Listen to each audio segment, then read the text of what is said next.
જય શ્રી કૃષ્ણ. હું છે તો 3 best yoga best is the best. હું યોગા બેસ્ટમાં મારા બાજુવાળા બેન હતા, તેમણે મને કીધું કે તમે યોગા બેસ્ટમાં આવો તો તમારે ઓપરેશન નહીં કરાવવું પડે. એટલે હું 3 ઓર્થોપેડિક સર્જનને બતાવ્યા, બરોડા 3 જણને બતાવ્યું, અહીંયા એકને બતાવ્યા, પણ બધા ડૉક્ટરે મને કીધું કે પગનું ઓપરેશન કરાવવું પડશે. એક ની રિપ્લેસમેન્ટ તો મેં કરાવી છે, પણ બીજાનું તમારે કરાવવું પડશે એવું મને કીધું. અને હું બિલકુલ ચાલતી નથી, લાકડી લઈને જ અહીંયા આવતી હતી. અહીંયા હું 7 દિવસ આવી, પછી મેં આ લાકડી મૂકી દીધી. એ તો લાકડી લઈ જાઓ અને મારાથી ચલાતું જ નહોતું બિલકુલ. આ લાકડી મેં મૂકી દીધી, હવે ચાલું છું અને મને સારું છે. બીજું, મને આ શોલ્ડરનો પ્રોબ્લેમ હતો, ઊંચા હાથ ના થાય, બાજુમાં ના સુવાય, આ બાજુ પણ ના સુવાય. હવે હું સારી રીતે સૂઈ શકું છું અને શોલ્ડર આમ ઊંચા કરી શકું. પહેલાં હું આમ જ કરતી હતી, હવે હું આમ કરી શકું છું ને પછી મને ડાયાબિટીસ હતું 290, 180 જેવું. અત્યારે ઓછું થઈને 120, 150 થયું છે. જમણા પછીનું 150 છે સવારનું. એટલે ડાયાબિટીસ, બીપી બધું મને અત્યારે નોર્મલ થઈ ગયું છે.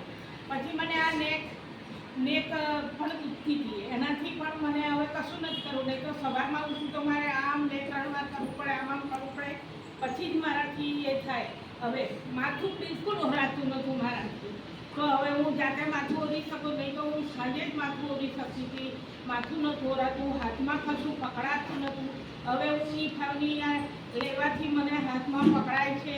બધું લોટ પણ બાંધી શકું છું, રસોડામાં ઊભી રહી શકું છું, કામ કરું છું. એનાથી મને આ થેરાપીથી એકદમ સ્ફૂર્તિ આવી જાય છે, ઊંઘ સારી આવે છે અને રોટલી પણ બનાવી શકું છું, બધું કરી શકું છું. યોગા બેસમાં આવ્યા પછી મને ઘણી બધી રાહત થઈ છે. 3 મહિનાથી આવું પણ મને એકદમ ફૂલ શરીર બોડીમાં જે થઈ ગયું છે ફૂલ, અને સારું લાગે છે મને. અને કામ કરવાની સ્ફૂર્તિ આવે છે કે આટલું કરીને જ બેસું, આટલું કરીને એવું થાય છે. આળસ બિલકુલ આવતી નથી અને ચાલી શકું છું. અને યોગા બેસમાં આવ્યા પછી પહેલાં તો હું આવી તો બેડ પર માંથી સૂઈ પણ નહોતું શકાતું, બેસાય પણ ઊભું જ નહોતું થવાતું. મેડમનો સહારો લેવો પડે ત્યારે હું બેઠી હતી. હવે બિલકુલ કશું કોઈનો મને સહારો નથી લેવો પડતો અને હું બધું કરી શકું છું.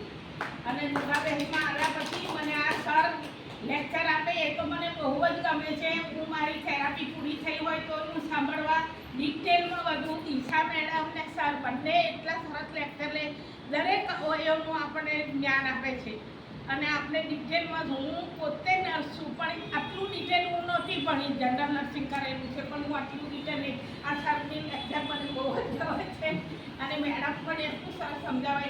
પછી અહીંનો સ્ટાફ પણ એટલો સારો, આપણે એન્ટર થઈએ એટલે આપણને એટલો સારો આવકાર આપે છે કે આપણે પોતાના જ છીએ એવું લાગે. અવારનવાર કોઈ વાર બધા તહેવારો ઉજવાય છે, એ પણ સારું લાગે. બધા ભેગા થાય છે, પાર્ટી થાય છે, ભાઈ મજા આવે. બધા ઓલ્ડ એજવાળા બધા આવે છે, બેસીને સાથે જમીએ છીએ, મજા આવે છે. એમને પણ માનસિક તણાવ ઓછો થાય છે અને સારું લાગે છે. એટલે યોગા ઇઝ ધ બેસ્ટ. એટલે મને